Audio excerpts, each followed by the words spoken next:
quem fala é o professor Bruno Sampaio. Vamos lá para mais uma aula de física. O nosso tema agora é lançamentos.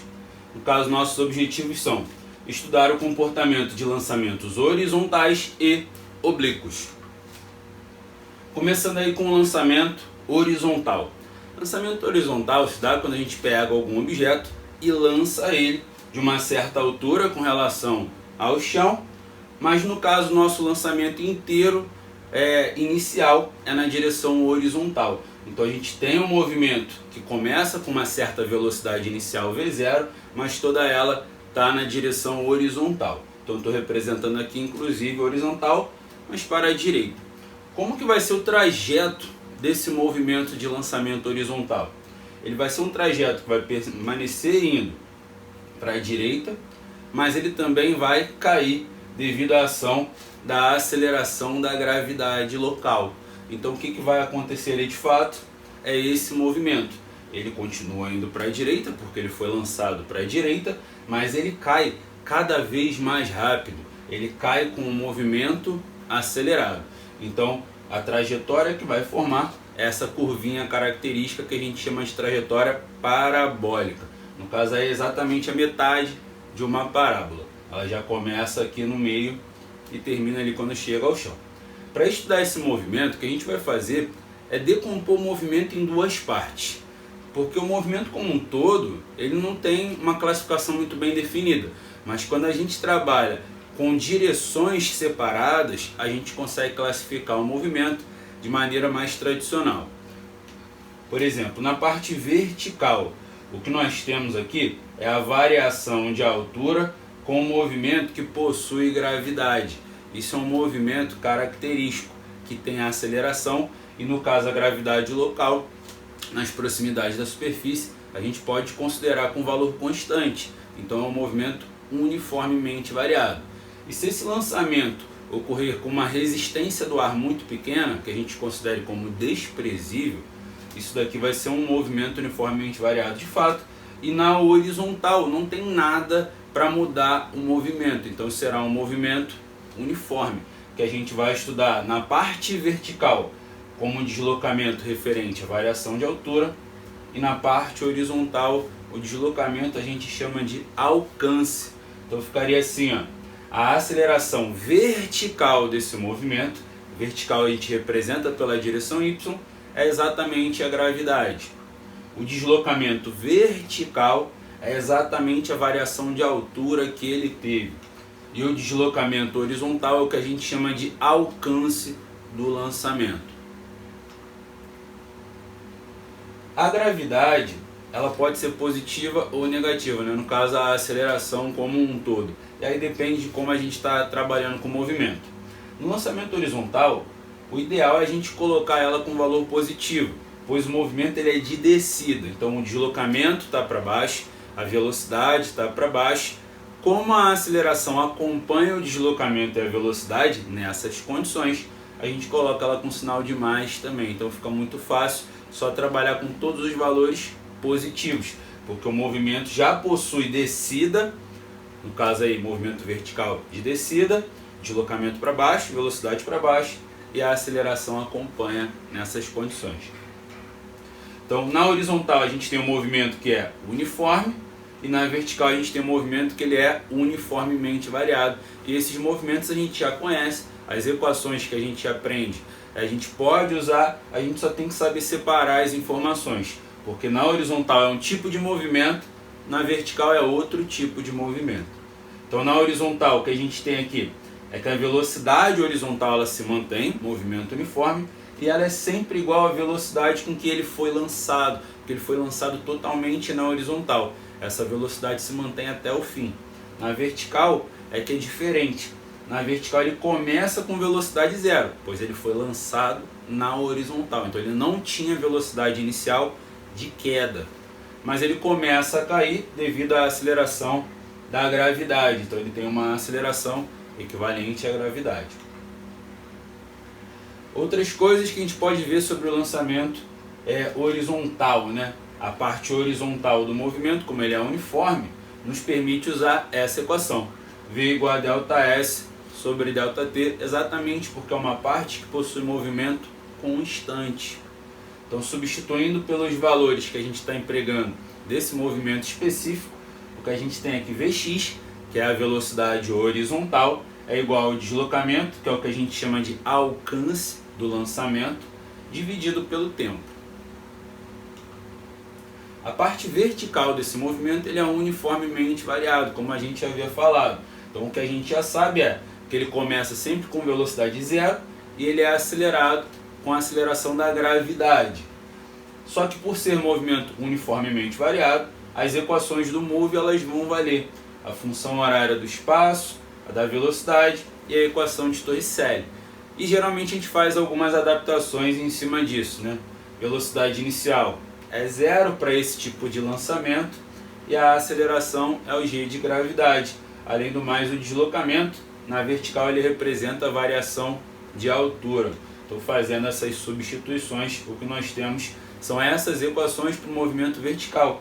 É exatamente a mesma coisa que a gente apresenta na queda livre partindo do repouso, igualzinho. Só que esse movimento não é uma queda livre somente, porque ele também tem uma parte na horizontal, mas a parte vertical dele é exatamente uma queda livre partindo do repouso. Mesmo estudo, mesmas equações que a gente pode usar. Lançamento oblíquo. Nesse lançamento, ele já não é feito nem diretamente na vertical, nem diretamente na horizontal. Tem uma certa inclinação. Mas a gente pode separar o movimento de maneira parecida com o que a gente faz com o lançamento horizontal. A diferença maior está ali no princípio, né, do movimento. Porque para a gente separar o movimento em duas partes, de forma que a gente conheça o comportamento dele, a gente tem que separar a velocidade inicial em duas partes. Porque parte dela está aqui voltada para cima, né, no meu exemplo, e parte dela está inclinada para a direita, no meu exemplo. Mas ainda assim eu posso te afirmar que a parte vertical do movimento se comporta como um movimento uniformemente variado e a parte horizontal, considerando a resistência do ar desprezível, é um movimento uniforme. Então a gente ainda consegue fazer essa mesma separação, mas tem algumas coisas a mais para a gente poder observar. Então vamos lá. Pelo fato de ter gravidade para baixo, quando ele for lançado com essa inclinação para cima, ele não vai ficar subindo direto. Ele vai ser freado na subida e depois ele vai começar a cair acelerado. Então vai acontecer um trajeto mais ou menos assim, também parabólico, como o lançamento horizontal. Só que aqui a gente tem uma parábola que pode ter também a parte ascendente e depois descendente. Então o que a gente tem como saber já daqui? Além da gravidade, que é a aceleração na vertical, nós temos também o deslocamento horizontal, que a gente chama de alcance. O vertical, ele tem parte de subida e tem parte de descida, mas ele sempre no meio, ele atinge um topo, que a gente chama de altura máxima. Esse ponto é importantíssimo e a gente tem que conhecer algumas coisas dele. Mas vamos lá. E temos também a velocidade inicial de lançamento, que nesse caso ela não está totalmente na vertical, nem totalmente na horizontal. Ela está uma parte em cada. Então a aceleração na vertical é a gravidade, continua sendo. O deslocamento de subida ou de descida é o que a gente representa como a altura máxima, aí, considerando que ele está partindo do chão e está terminando no chão. Então não é o deslocamento total, é só a parte da subida ou somente a parte da descida. Lá na altura máxima, como ele vai perdendo velocidade na subida e depois ele vai começar a descer, ganhando velocidade, nós temos que nesse ponto é o ponto de mudança de movimento, na parte vertical. Em outras palavras, ali é onde a velocidade vertical é zero. Então sempre que você estiver estudando o ponto de altura máxima, nesse ponto a parte vertical do movimento tem velocidade zero. A velocidade é zero nesse ponto? Não totalmente, porque a parte horizontal ela se mantém. Então aqui o movimento só tem velocidade na horizontal, não tem na vertical. E o alcance, como a gente falou também anteriormente, ele representa o deslocamento na horizontal. Então esses termos não vão mudar de um lançamento para o outro. são os mesmos termos que a gente usa, mas algumas coisinhas, algumas características desse movimento são um pouquinho diferentes. Mas a trajetória é semelhante, as grandezas estudadas são semelhantes e a forma com que a gente vai dividir o movimento também. Mas nesse caso, ó, se a gente começar representando esse início, a gente tem um movimento de subida, velocidade para cima, deslocamento para cima. E o mais comum é que a gente coloque o sentido da velocidade do deslocamento como positivos. Como a gravidade está para baixo, nesse primeiro trecho aqui o que a gente tem é que o movimento é positivo, porém a aceleração é contrária. Logo a gente tem que representar com um sinal negativo. Então bastante cuidado aí quando a gente estiver estudando a parte matemática disso, os cálculos, porque o sinal tem que ser colocado com coerência. Como agora o movimento é para cima e a gravidade está para baixo, ela entra com sinal de menos, diferente do caso anterior.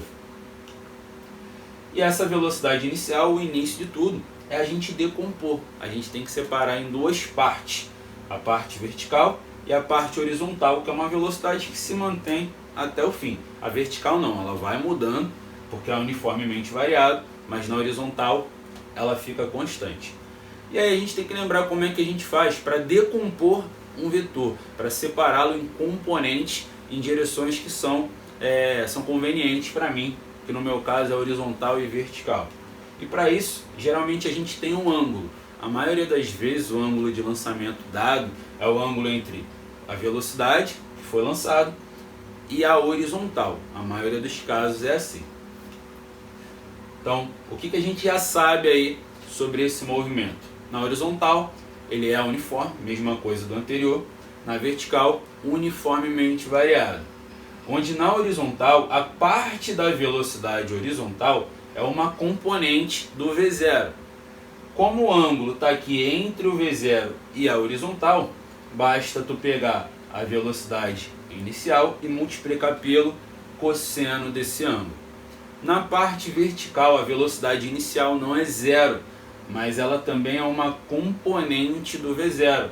Como entre o V0 e a vertical não está com o ângulo ali, está 100, a gente pega esse valor e multiplica pelo seno. Então quando você tem o ângulo de lançamento com a horizontal, o Vx é V0 cosseno θ, o Vy0 é V0 seno θ.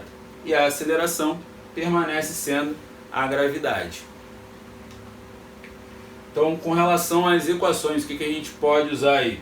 Além de saber que a velocidade é constante e a componente horizontal é V0 cosseno θ, a gente tem como trabalhar também com a equação que é referente ao movimento uniforme, V igual a ΔS sobre ΔT. Se eu for substituir os valores, a velocidade é o que a gente está chamando de Vx, é a parte horizontal, e o deslocamento horizontal é o que a gente chama de alcance, e o ΔT continua sendo tempo. Na vertical, o movimento é uniformemente variado. Além de saber que o V0y é uma componente que pode ser medida como V0 vezes seno de θ e que a aceleração vertical é a gravidade, a gente pode usar as equações do move, mesma coisa. Só que a gente pode até fazer adaptações para esses valores. Aqui a velocidade inicial já não é mais zero, mas a aceleração a gente continua chamando de gravidade e o deslocamento ainda tem a ver com a variação de altura. Então a gente pode representar de uma maneira bem parecida, onde a velocidade inicial é uma componente da velocidade total que a gente tinha ali, porque aqui a gente só está estudando a parte vertical. Isso vale para todos. Então as equações não vão mudar, são as mesmas equações que a gente pode utilizar com a relação que a gente aprendeu anteriormente, no movimento uniforme e no movimento uniformemente variado. Com relação ao alcance de lançamento, ele está associado também ao ângulo de lançamento. Quando a gente vai mudando o ângulo de lançamento nesse tipo de caso, o alcance vai mudar junto. Pensando em casos onde a gente mantém a velocidade de lançamento. Então a ideia é a seguinte, o alcance está associado ao ângulo. Se eu estiver trabalhando com ângulos que são complementares de lançamento, o alcance sempre será igual. Então se eu fizer um lançamento com um ângulo com a horizontal de 30 graus e com um ângulo de 60 graus, os dois terão o mesmo alcance, considerando que são lançados com a mesma velocidade inicial. A diferença é que o de 60 graus ele vai atingir uma altura máxima, que é maior do que no lançamento a 30 graus, mas o alcance será exatamente o mesmo. E se eu fizer um lançamento com ângulo de 80 graus com a horizontal e um lançamento com ângulo de 10 graus com a horizontal, eles também são complementares, somados dão 90, então eles também têm o mesmo alcance. Então qual é o ângulo referente ao alcance máximo? É 45 graus. Toda vez que uma questão falar de um lançamento oblíquo e trabalhar com a ideia de um alcance máximo alcançado, né, por esse objeto que foi lançado, o ângulo de lançamento tem que ser 45 graus. Então já fica aí essa dica também. Então galera, espero que vocês tenham curtido aí, espero que tenham gostado da aula e bons estudos.